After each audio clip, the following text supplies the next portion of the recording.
మీరు వీళ్ళు సమస్త జనులు శిష్యులుగా చేయండి. తండ్రి ఉన్నాడు, కుమారుడు ఉన్నాడు.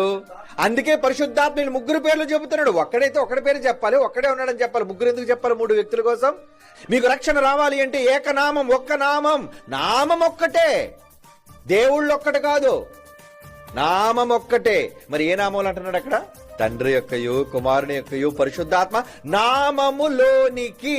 ఎందుకంటే ముగ్గురిది ఒక్క పేరు, వన్ నేమ్ కనుక ఒక్క నామము అని చెప్పాడు. అది నామముల యొక్క అర్థం, పరమార్థం. ఈ జ్ఞానం కూడా లేని మూర్ఖులు బైబిల్లో ఉన్న సత్యాన్ని వక్రీకరించి అపార్థం చేసి తండ్రిని తండ్రిగా, కుమారుని కుమారునిగా అంగీకరించకుండా ఎంత మందిని నాశనానికి, నరకానికి పంపిస్తున్నారని మరలా చెప్తున్నాను.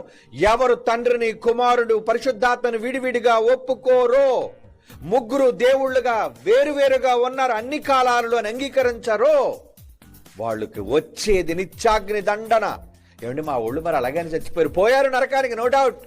నువ్వు తర్వాత వెళ్ళి కలుసుకుంది కానీ నమ్మకపోతే. లేదు, నమ్ముతావా? కమాన్, నమ్ము. తండ్రి వేరు, కుమారుడు వేరు. తండ్రిని కుమారుని ఒప్పుకుంటే నీకు నిత్య జీవం.